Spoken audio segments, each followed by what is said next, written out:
Hi friends, MP's ಕಿಚನ್ಗೆ ಸ್ವಾಗತ. ನಾವು ಇವತ್ತು ಮಾಡುತ್ತಿರುವ ರೆಸಿಪಿ ಪನ್ನೀರ್ ಫ್ರೈಡ್ ರೈಸ್. ನಾವು ಯಾವಾಗಲೂ ನಾರ್ಮಲಾಗಿ ಫ್ರೈಡ್ ರೈಸ್ನ ಮಾಡ್ಕೊಂಡು ತಿಂದಿರ್ತೀವಿ. ಔಟ್ಸೈಡೂ ನಾವು ಫ್ರೈಡ್ ರೈಸ್ನ ತಿಂದಿರ್ತೀವಿ.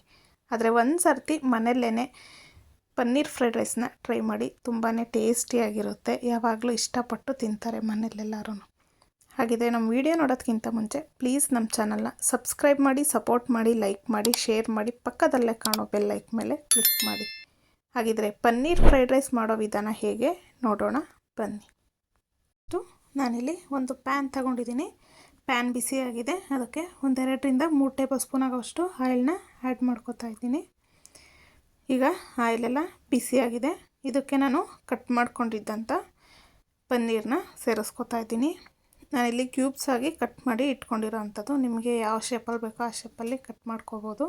ನಾನಿಲ್ಲಿ ಪನ್ನೀರನ್ನ ಮನೆಯಲ್ಲೇ ರೆಡಿ ಮಾಡ್ಕೊಂಡಿರೋ ಅಂಥದ್ದು, ಹಾಗಾಗಿ ಸ್ವಲ್ಪ ಶೇಪ್ಲೆಸ್ಸಲ್ಲಿದೆ. ನಾನಿಲ್ಲಿ ಒಂದು ಇಬ್ಬರಿಗಾಗೋವಷ್ಟು ಮಾಡಿ ತೋರಿಸ್ತಾ ಇರೋದು. ಹಾಗಾಗಿ ಒಂದು 100 ಗ್ರಾಮ್ ಆಗೋವಷ್ಟು ಪನ್ನೀರನ್ನ ತೊಗೊಂಡಿದ್ದೀನಿ.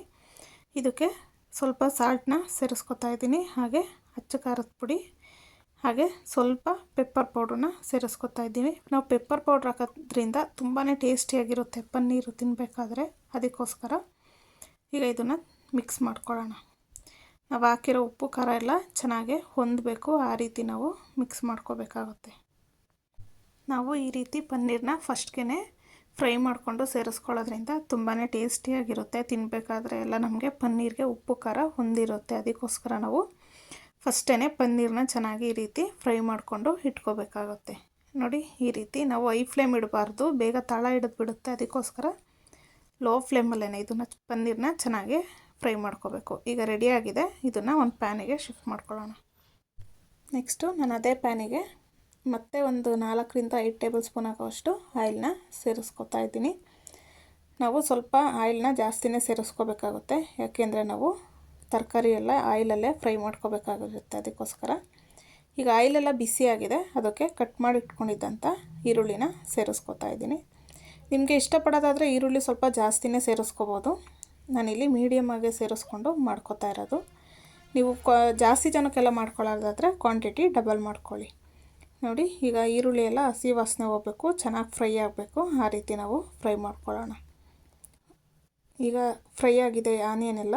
ಈಗ ಅದಕ್ಕೆ ಸ್ವಲ್ಪ ಶುಂಠಿ ಬೆಳ್ಳುಳ್ಳಿ ಪೇಸ್ಟ್ನ ಸೇರಿಸ್ಕೊತಾ ಇದ್ದೀನಿ. ನಾವು ಶುಂಠಿ ಬೆಳ್ಳುಳ್ಳಿ ಪೇಸ್ಟು ಜಾಸ್ತಿ ಹಾಕಬಾರ್ದು, ಅದು ಅದೇ ಥರ ಸ್ಮೆಲ್ ಬರ್ತಾ ಇರುತ್ತೆ. ಅದಕ್ಕೋಸ್ಕರ ಸ್ವಲ್ಪ ಹಾಕ್ಕೊಂಡ್ರೆ ಸಾಕಾಗುತ್ತೆ. ಈಗ ಶುಂಠಿ ಬೆಳ್ಳುಳ್ಳಿ ಪೇಸ್ಟಲ್ಲಿ ಹಸಿ ವಾಸನೆ ಎಲ್ಲ ಹೋಗಿದೆ. ಈಗ ಖಾರಕ್ಕೆ ಹಸಿಮೆಣ್ಸಿಕಾಯಿನ ಸೇರಿಸ್ಕೊತಾ ಇದ್ದೀನಿ. ನಾವು ಪನ್ನೀರ್ಗೆ ಖಾರದ ಪುಡಿ ಸೇರಿಸಿರ್ತೀವಿ. ಅದಕ್ಕೋಸ್ಕರ ನೋಡಿಕೊಂಡು ಸೇರಿಸ್ಕೋಬೇಕಾಗಿರುತ್ತೆ.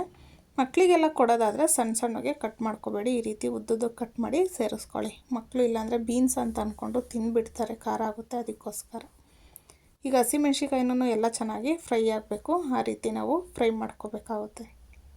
ನಾವು ಫುಲ್ 100% ಫ್ರೈ ಮಾಡ್ಕೋಬೇಕು ಅಂತ ಏನಿಲ್ಲ. ಇನ್ನೂ ತರಕಾರಿ ಎಲ್ಲ ಫ್ರೈ ಆಗೋ ಅಷ್ಟರೊಳಗಡೆ ಹಸಿಮೆಣ್ಸಿಕಾಯಿನೂ ಫ್ರೈ ಆಗುತ್ತೆ. ಒಂದು 2-3 ನಿಮಿಷ ಫ್ರೈ ಮಾಡಿಕೊಂಡ್ರೆ ಸಾಕಾಗುತ್ತೆ. ಅದಕ್ಕೋಸ್ಕರ ಈಗ ಚೆನ್ನಾಗಿ ಫ್ರೈ ಆಗಿದೆ. ಈಗ ಇದಕ್ಕೆ ಕಟ್ ಮಾಡ್ಕೊಂಡಿದ್ದಂಥ ಕ್ಯಾರೆಟ್ನ ಸೇರಿಸ್ಕೊತಾ ಇದ್ದೀನಿ. ನೀವು ಸ್ಲೈಸಾಗಿ ಬೇಕಾದರೂ ಕಟ್ ಮಾಡಿಕೊಂಡು ಕ್ಯಾರೆಟ್ನ ಸೇರಿಸ್ಕೋಬೋದು, ಇಲ್ಲಾಂದರೆ ಈ ರೀತಿ ಸಣ್ಣ ಸಣ್ಣಗೆ ಕಟ್ ಮಾಡಿನೂ ಸೇರಿಸ್ಕೋಬೋದು. ಈಗ ಇದ್ರ ಜೊತೆ ಬೀನ್ಸ್ನ ಸೇರಿಸ್ಕೊತಾ ಇದ್ದೀನಿ. ನಾನಿಲ್ಲಿ ತುಂಬ ತರಕಾರಿ ಯೂಸ್ ಮಾಡಿ ಮಾಡೋದಿಲ್ಲ. ಯಾಕೆಂದರೆ ನಾವು ಜಾಸ್ತಿ ತರಕಾರಿ ಹಾಕಿದ್ರೆ ಟೇಸ್ಟ್ ಅಷ್ಟು ಚೆನ್ನಾಗಿ ಬರೋಲ್ಲ. ನಾವು ಲೈಟಾಗಿ ತರಕಾರಿ ಹಾಕ್ಕೊಂಡು ಫ್ರೈಡ್ ರೈಸ್ನ ಮಾಡಿಕೊಂಡ್ರೆ ತುಂಬಾ ಟೇಸ್ಟಿಯಾಗಿ ಬರುತ್ತೆ ಫ್ರೈಡ್ ರೈಸ್ ಅನ್ನೋದು. ಅದಕ್ಕೋಸ್ಕರ ನಾನು ಸ್ವಲ್ಪನೇ ತರಕಾರಿನ ಸೇರಿಸ್ಕೊಂಡು ಮಾಡ್ಕೋತಾ ಇರೋದು. ಈಗ ಇದಕ್ಕೆ ಸ್ವಲ್ಪ ಉಪ್ಪನ್ನ ಸೇರಿಸ್ಕೊತಾ ಇದ್ದೀನಿ. ಹಾಗೆ ಸ್ವಲ್ಪ ಅರಿಶಿನ ಪುಡಿನೂ ಸೇರಿಸ್ಕೊತಾ ಇದ್ದೀನಿ. ಏಕೆಂದರೆ ತರಕಾರಿ ಬೇಗ ಸಾಫ್ಟಾಗಿ ಬೇಯುತ್ತೆ. ಅದಕ್ಕೋಸ್ಕರ ನಾವು ತರಕಾರಿನ 100% ಫ್ರೈ ಮಾಡಬೇಕು ಅಂತ ಏನಿಲ್ಲ. ನಾವು ಒಂದು 50% 60% ಫ್ರೈ ಆದರೆ ಸಾಕಾಗುತ್ತೆ. ನಾವು ತಿನ್ನಬೇಕಾದ್ರೆ ಅದು ಕ್ರಂಚಿಯಾಗಿ ಸಿಗ್ತಾಯಿರುತ್ತೆ ಒಂದೊಂದು ತುತ್ತಿಗೂ. ಅದಕ್ಕೋಸ್ಕರ ತುಂಬಾ ಟೇಸ್ಟಿಯಾಗಿರುತ್ತೆ ಅವಾಗ. ನೋಡಿ, ಈಗ ಚೆನ್ನಾಗಿ ಆಯಿಲಲ್ಲಿ ಫ್ರೈ ಆಗಿದೆ. ಈಗ ಇದಕ್ಕೆ ಕಟ್ ಮಾಡಿ ಇಟ್ಕೊಂಡಿದ್ದಂಥ ಕ್ಯಾಪ್ಸಿಕಮ್ನ ಸೇರಿಸ್ಕೊತಾ ಇದ್ದೀನಿ. ನೀವು ಇದಕ್ಕೆ ಇಷ್ಟಪಡೋದಾದರೆ ಕ್ಯಾಬೇಜನ್ನು ಸೇರಿಸ್ಕೋಬೋದು. ನಾನಿಲ್ಲಿ ಕ್ಯಾಬೇಜೇನೂ ಸೇರಿಸ್ಕೊತಾ ಇಲ್ಲ, ಪನ್ನೀರ್ ಆ್ಯಡ್ ಮಾಡೋದ್ರಿಂದ. ಈಗ ಇದನ್ನು ಚೆನ್ನಾಗಿ ಕ್ಯಾಪ್ಸಿಕಮ್ ಎಲ್ಲ ಫ್ರೈ ಆಗೋ ರೀತಿ ಮಿಕ್ಸ್ ಮಾಡಿಕೊಂಡು ಒಂದು ಸತಿ ಕುಕ್ ಮಾಡ್ಕೊಳ್ಳೋಣ.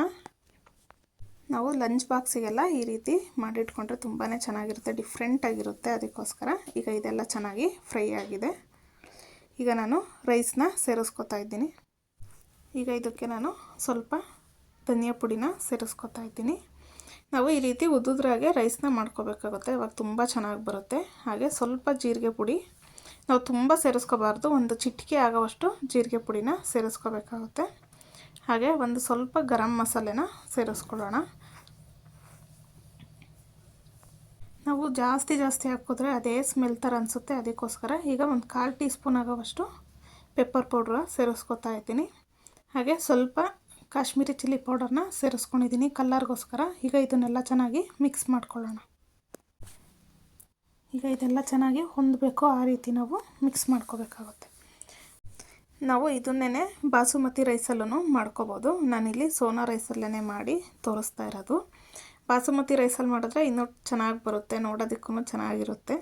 ಈಗ ಇದೆಲ್ಲ ಚೆನ್ನಾಗಿ ಹೊಂದೋ ರೀತಿ ಮಿಕ್ಸ್ ಮಾಡ್ಕೊಳ್ಳೋಣ. ಈ ಟೈಮಲ್ಲಿ ಉಪ್ಪು ಖಾರ ಏನಾದರೂ ಕಮ್ಮಿ ಇದ್ದರೆ ಸೇರಿಸ್ಕೋಬೋದು ನಾವು. ನಾನಿಲ್ಲಿ ಯಾವುದೇ ಸಾಸನ್ನ ಬಳಸದೆ ನಿಮಗೆ ಪನ್ನೀರ್ ಫ್ರೈಡ್ ರೈಸ್ನ ಮಾಡಿ ತೋರಿಸ್ತಾ ಇರೋದು. ನಾನೀಗ ಒಂದು ಅರ್ಧ ಹೋಳಾಗೋಷ್ಟು ನಿಂಬೆಹಣ್ಣ ತೊಗೊಂಡಿದ್ದೀನಿ. ಈಗ ಅದನ್ನು ಇದಕ್ಕೆ ಸೇರಿಸ್ಕೊಳ್ಳೋಣ. ನೀವು ನಿಂಬೆಹಣ್ಣು ಯೂಸ್ ಮಾಡಲ್ಲ ಅನ್ನೋ ಆಗಿದ್ದರೆ ಸ್ವಲ್ಪ ಸೋಯಾ ಸಾಸ್ನೂ ಯೂಸ್ ಮಾಡ್ಕೋಬೋದು. ಇದ್ದರೆ ನಾನು ಇಲ್ಲಿ ನಿಂಬೆಹಣ್ಣ ಸೇರಿಸ್ಕೊಂಡು ಯಾವುದೇ ಸಾಸ್ ಬಳಸದೆ ಹೇಗೆ ಫ್ರೈಡ್ ರೈಸ್ ಮಾಡೋದು ಅಂತ ಹೇಳ್ಬಿಟ್ಟು ತೋರಿಸ್ತಾ ಇರೋದು. ಈಗ ಚೆನ್ನಾಗಿ ರಸ ಎಲ್ಲ ಹಿಂಡ್ಕೊಂಡು ಈಗ ಇದಕ್ಕೆ ನಾವು ಫ್ರೈ ಮಾಡ್ಕೊಂಡಿದ್ವಲ್ಲ ಮುಂಚೆನೇ, ಆ ಪನ್ನೀರನ್ನ ಸೇರಿಸ್ಕೊಳ್ಳೋಣ. ನೋಡಿ ಎಷ್ಟು ಚೆನ್ನಾಗಿ ಕಾಣಿಸ್ತಿದೆ ಅಲ್ವಾ ಪನ್ನೀರು, ತಿನ್ನಬೇಕು ಅನ್ನಿಸ್ತಿದೆ ಅಲ್ವಾ.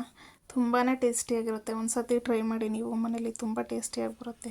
ಈಗ ಫ್ಲೇಮ್ನ ಆಫ್ ಮಾಡಿಕೊಂಡು ನಾವು ಚೆನ್ನಾಗಿ ಮಿಕ್ಸ್ ಮಾಡ್ಕೋಬೇಕು ಇದನ್ನೆಲ್ಲ ಹೊಂದೋ ರೀತಿ. ನೀವು ಕೊನೆಯಲ್ಲಿ ಈಗ ಇದಕ್ಕೆ ಸ್ವಲ್ಪ ಕೊತ್ತಂಬರಿ ಸೊಪ್ಪನ್ನು ಸೇರಿಸ್ಕೋಬೋದು ಇಷ್ಟಪಡೋದಾದರೆ, ಇಲ್ಲ ಅಂದರೆ ಸ್ಕಿಪ್ ಮಾಡಿ.